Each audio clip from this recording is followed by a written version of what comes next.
میری اور اس کی شادی لو میرج تھی، مگر اس کے گھر والوں کو مجھ پر اتنا یقین نہیں تھا کہ میں ان کی بیٹی کو خوش رکھ پاؤں گا یا ہمیشہ ایسے ہی چاہتا رہوں گا۔ اس لیے انہوں نے نکاح کے وقت مجھ سے بیٹی کے نام پر گھر زیور اور کچھ زمین لکھوا لی تھی، تاکہ کل کلاں کو میں ان کی بیٹی کو چھوڑ بھی دوں تو ان کی بیٹی کے پاس سر چھپانے کو جگہ اور کما کر کھانے کے لیے کچھ نہ کچھ زمین تو ہو، کیونکہ تب میرے ذہن میں ان کی بیٹی کو چھوڑنے کا خواب و خیال بھی نہیں تھا۔ اس لیے میں نے ہر وہ چیز خوشی خوشی اس کے نام لگا دی۔ میری سوچ یہی تھی کہ جو کچھ اس کا تھا وہ میرا بھی تھا، مگر کہتے ہیں نا کہ آنے والا وقت کسی کو پتہ نہیں ہوتا، بالکل ایسے ہی میرے ساتھ بھی کچھ ایسا ہی واقعہ پیش آ گیا۔ اچانک سے میری محبت نفرت میں بدل گئی، میری سب تدبیریں مجھ پر ہی الٹ پڑنے لگیں۔ میں نے جو ہر چیز بیوی کے نام لگوا رکھی تھی اس وقت کو پچھتانے لگا۔ اب اگر میں بیوی کو طلاق دیتا تو میرے ہاتھ سے ہر چیز نکل جاتی جو میں نے اپنی بیوی کے نام لگا رکھی تھی۔ اس لیے مجھے اس سے جان چھڑانے کا ایک ہی طریقہ نظر آیا، وہ بھی اس صورت میں کہ میری بیوی کسی نہ کسی طرح سے مر جائے۔ اب میں اپنی بیوی کو قتل کر کے جیل بھی نہیں جانا چاہتا تھا، اور میری یہ بھی خواہش تھی کہ میں کسی نہ کسی طرح سے اپنی بیوی سے جان چھڑوا لوں۔ اس کے لیے مجھے کوئی اور حل نظر نہ آیا تو میں نے اس کو تنگ کرنا شروع کر دیا، اس کو مختلف ذرائع سے اتنی اذیت دی کہ وہ تنگ آ کر موت کو گلے لگا لے، لیکن پھر بھی میں اپنی خواہش میں کامیاب نہ ہو سکا۔ میری بیوی کا نام جویریہ شہباز تھا، وہ اتنی ہی خوبصورت اور بے حد خوبصورت لڑکی تھی۔ میں اس کی محبت کا دعوے دار تھا، لیکن اس نے کبھی میری طرف شادی سے پہلے نظر اٹھا کر نہیں دیکھا تھا۔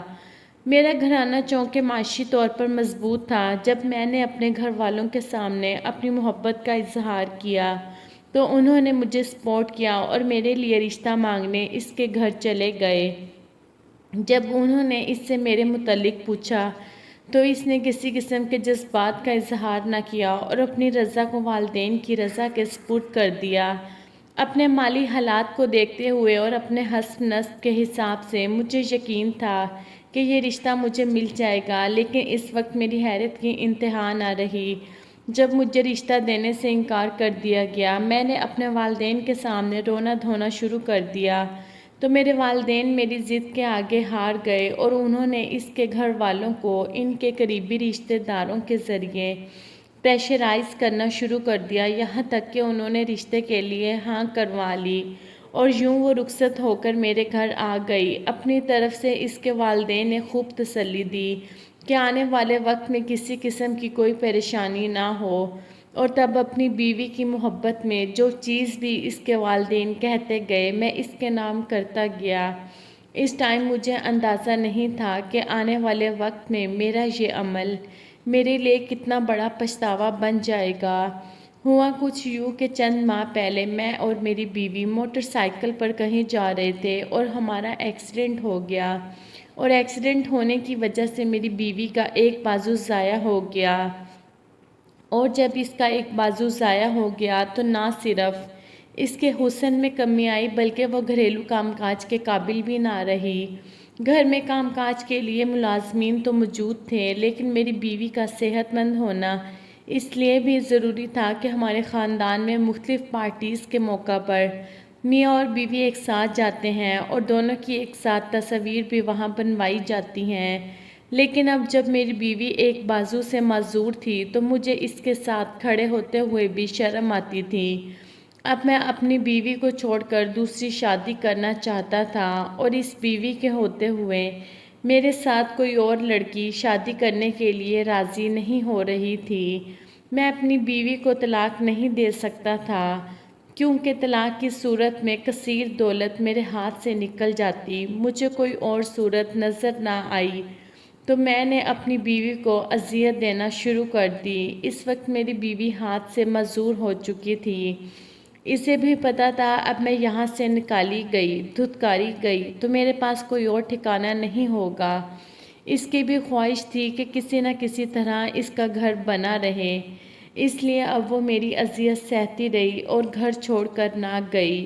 میں بھی اپنی بیوی کو طلاق نہیں دے سکتا تھا، اس لیے اذیت دیتا رہا، تاکہ وہ تنگ آ کر خود ہی اپنی زندگی کا خاتمہ کر لے، لیکن میرے لاکھ اذیت دینے کے باوجود بھی میری بیوی نے خودکشی نہ کی تو مجبوراً مجھے اس کی جان لینا پڑی۔ میں نے اپنی طرف سے اپنی بیوی کی جان لینے کا جو محفوظ ترین راستہ چنا وہ کچھ یوں تھا کہ میں نے اپنی بیوی کو کچھ نشہ آور ادویات دی۔ جب وہ ہوش حواس سے بیگانہ ہو گئی تو اس کے جسم کو مضبوطی کے ساتھ بستر پر باندھ دیا اور لوہے کی ایک زنجیر کو اس کے جسم اور بازوؤں کے ساتھ لپیٹ کر الیکٹرک تار سے جوڑ دیا اور اسے بجلی سپلائی سے منسلک کر کے کرنٹ چالو کر دیا۔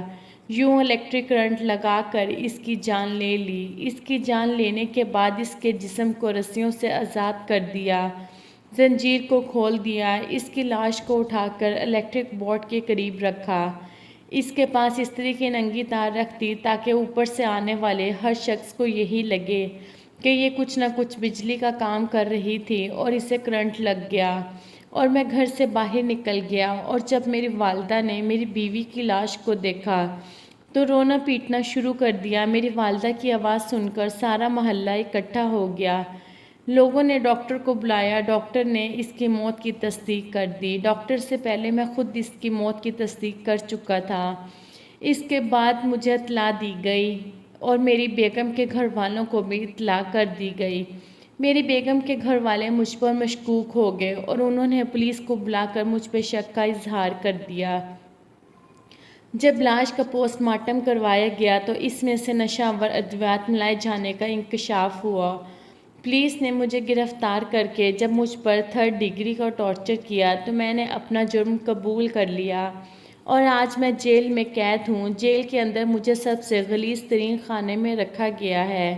میں نے اپنی بیوی سے جان چھڑانے کے لیے اس کی جان لی تھی، لیکن آج میری خواہش ہے کہ کاش صرف ایک بار میری بیوی زندہ ہو کر آئے اور میری خیریت پوچھے، مگر اب ایسا ممکن نہیں ہے۔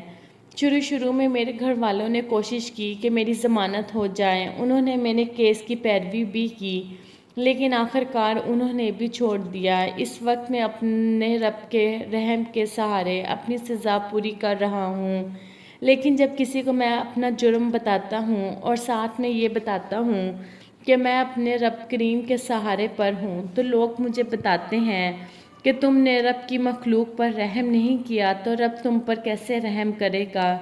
لوگوں کی یہ بات سن کر میں رو پڑتا ہوں اور حیرت کی بات یہ ہے کہ میرے آنسوؤں پر بھی کسی کو کوئی رحم نہیں آتا، مگر میں آپ سب لوگوں کو یہ نصیحت کرنا چاہتا ہوں کہ جس سے آپ نکاح کرتے ہیں، نہ اس سے بنے تعلق کو آپ ساری زندگی نبھانے کا عہد کرتے ہیں، اور زندگی کے کسی بھی موڑ پر کوئی بھی حادثہ پیش آ سکتا ہے۔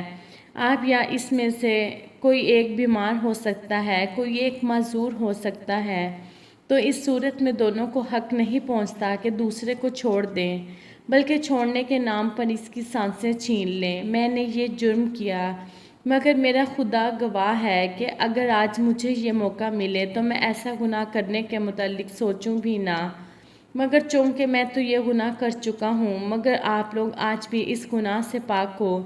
میرا آپ سب کو مشورہ ہے کہ کبھی بھی ایسا ظلم مت کرنا۔ دوستو، یہ تھی جیل میں پڑے اپنی موت کا انتظار کرنے والے ایک قیدی کی کہانی، جو اپنی کہانی میں آپ سب لوگوں کے لیے ایک پیغام رکھتا ہے۔ میری ویڈیو اچھی لگی ہو تو پلیز میرے چینل کو سبسکرائب کر کے ویڈیو کو لائک کر دیں۔